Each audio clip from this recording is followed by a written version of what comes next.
abandoned even by many of her allies and facing impeachment proceedings at home supported by more than 9 out of 10 Brazilians. Brazil's embattled president, former communist terrorist Dilma Rousseff, was in New York City last week to fight back.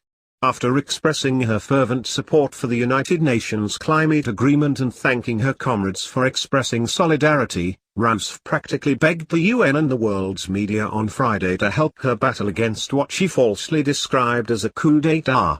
She also denounced the alleged plot by supposed conspirators against her regime as being based on politics.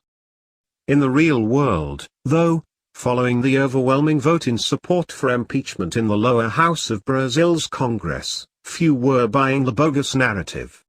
In fact, with the extremist regime's house of cards crumbling all around it amid explosive corruption scandals and the largest protests in Brazil's history, even the left-leaning establishment press in the United States that has long carried water for Rousseff and her comrades, even describing her, absurdly, as moderate, was ultimately forced to reveal the facts. A truth squad of Brazilian lawmakers tailing the embattled Brazilian ruler around New York City also made it harder for her to lie. In the capital Brasilia and beyond, critics from across the political spectrum lambasted the radical ruler for further tarnishing Brazil's tattered international image with her whining and lies. Opponents of the regime, at this point, basically everyone, also slammed Rousseff for not respecting the law, the Brazilian constitution, Brazilian institutions, and the will of the people as expressed through their elected representatives. Leaders of virtually every political party and governmental institution denounced Rousseff's lies, too. The Brazilian president, who openly celebrates her alliance with the Marxist-Leninist Communist Party, was expected to spend much of her UN speech denouncing the imaginary coup. However, under tremendous pressure, she instead saved the whining for the end, and later hammered on the subject in interviews with foreign media. I cannot finish my words without mentioning the grave moment that Brazil is living through, she told assembled dictators and heads of state at the UN. Despite this, I want to say that Brazil is a great country with a society that knew how to defeat authoritarianism and build a democracy. Our people are hardworking and appreciate liberty, continued Rousseff, who spent her entire life trying to undermine liberty and whose terror group even kidnapped the US ambassador to Brazil. I have no doubt they will impede any setback. I am grateful to all the leaders who expressed to me their solidarity. By setback, the Brazilian media widely reported that she meant the impeachment process, which would indeed be a major setback to the globalist-backed socialist and communist alliance conquering Latin America. However, it was not immediately clear what leaders she might have been referring to who expressed solidarity, except perhaps the communist Castro regime and its Latin American allies that have threatened bloodshed in Brazil if the radical president is ousted using the constitutional impeachment process. Speaking to reporters she invited to the ambassador's residence after her UN speech in a bid to promote her narrative, Rousseff claimed the ongoing impeachment process has all the characteristics of a coup. She claimed it has no legal basis, despite the fact that it has followed the constitutional and legal procedures, as agreed by virtually everyone. She also concocted wild conspiracy theories about corrupt politicians and a hostile media conspiring against her, despite polls showing more than 9 in 10 Brazilians want her impeached. She said those trying to remove her were coup-mongers and conspirators who would be judged harshly by history. In the past, coups were carried out with machine guns, tanks and weapons, she argued. Today all you need are hands that are willing to tear up the Constitution. Finally, the embattled ruler ominously threatened serious consequences for the Brazilian political process if the impeachment moved forward in the Senate. She also vowed to seek support from regional pseudo-governments in Latin America such as Mercosur, most of which are dominated by her ideological allies on the totalitarian end of the political spectrum. Rousseff has been claiming in media interviews that the impeachment is about politics.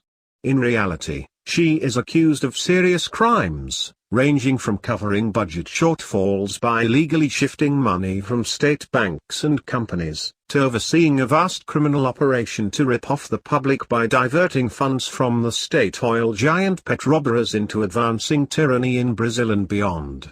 She also stands accused of receiving illegal campaign financing from her corrupt totalitarian allies, and of trying to illegally obstruct the investigations into her allies amid the massive corruption for tyranny scandal at Petrobras.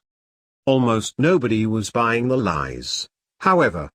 Perhaps most comically, 2 Brazilian lawmakers even traveled to New York City to follow Rousseff around and make sure the truth about what was happening in Brazil got out.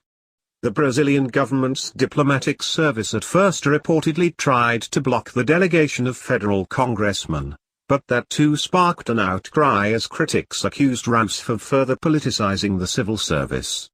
There won't be any setbacks, explained Brazilian Congressman José Carlos Aleluia, one of the lawmakers, after Rousseff's bizarre remarks at the UN. The impeachment will go ahead. Brazilian House Speaker Eduardo Cunha, a social conservative who has helped lead the impeachment effort, also denounced Rousseff's lies on the international stage. The accusations against the president are very serious, his office said in a statement. Her actions led to economic chaos, besides violating the constitution.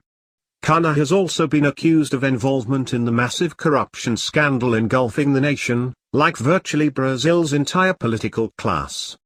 However, he remains far more popular with the public than Rousseff, and reportedly represents a potential threat to the ruling party's totalitarian agenda. Top media outlets in Brazil were also on the warpath, firmly denouncing Rousseff's lies on the world stage. From her palace bunker, the president seems to feed the bizarre belief that the international press is prone to support her, wrote the editorial board of one of Brazil's leading newspapers, the Folha de São Paulo. This is a bad step, and Dilma Rousseff will only shake a little bit more. With her diplomatic negligence, the image of Brazil as a dynamic and stable democracy. Of course, the press and the Brazilian Congress are hardly alone in pointing out the facts. Indeed, Rousseff's lies about the impeachment being a coup have been denounced by virtually every major political figure in Brazil who is not directly dependent on Rousseff, including even top former officials in her radical Workers' Party, PT, and the Supreme Court dominated by PT nominees. In fact, even her closest would-be allies denounced the president's wild claims and theories, perhaps hoping to distance themselves from the sinking ship. The responsible response would be to make a defense that respects Brazilian institutions and transmit a positive message about Brazil to the world, that it is solid democracy that works and that its institutions are responsible, said Supreme Court Justice José Antonio Dias Toffoli, a former attorney for Rousseff's PT party appointed to the bench by PT's former chief, Luiz Inácio Lula da Silva, whose prosecution continues even after lawless efforts by Rousseff to grant him immunity. Despite being dominated by PT appointees, the High Court has already ruled that the impeachment process is legal and can proceed. If and when Rousseff is removed from power, that could be as soon as a few weeks from now, Vice President Michel Temer would take the reins in Brasilia, at least as the Senate formally considers impeachment.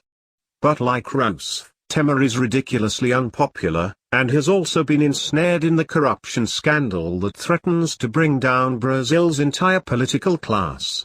Despite the fact that Temer's leftist party is part of the PT's governing coalition, though, Rousseff denounced Temer as a traitor who was conspiring to remove her from office. If Temer goes down as well, which is still a possibility, the next person in line for the presidency would be the Speaker of Brazil's lower house of Congress, Cunha. Under immense public pressure, including the largest protests in Brazilian history, Cunha has been leading the impeachment effort in Congress. Conservative and liberty-minded forces have argued that Cunha is far better than Rousseff and her totalitarian allies. The PT even denounced Cunha as a major obstacle to its radical agenda. But like Temer, Lula, Rousseff, and much of Brazil's political establishment. Cunha himself may still end up in hot water over allegations of corruption. While Rousseff may have some allies among Latin American rulers and at the Dictators Club, as the UN is known among critics, in Brazil, friends are becoming harder to find as they either squeal or get thrown in jail.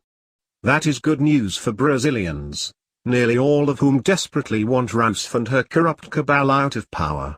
As the New American has documented extensively, however, Rousseff is only one operative in a transnational Latin American alliance of socialists and communists known as the Fora de São Paulo Forum. Founded by Rousseff's mentor Lula, Fidel Castro, the Sandinistas, Marxist narco-terror groups such as the FARC, and other forces, the totalitarian network, while wounded, remains extremely powerful, and even more dangerous. For the sake of Brazilians, liberty, and all of Latin America, it is to be hoped that after Rousseff is dealt with via constitutional impeachment, the broader FSP can also be exposed and stopped. Despite Obama's long-time support for FSP members and regimes, and its members' ties to the globalist establishment around the world, the broader US government understands the FSP threat full well. Perhaps after Obama leaves office, the truth can come to light, dealing a potentially devastating blow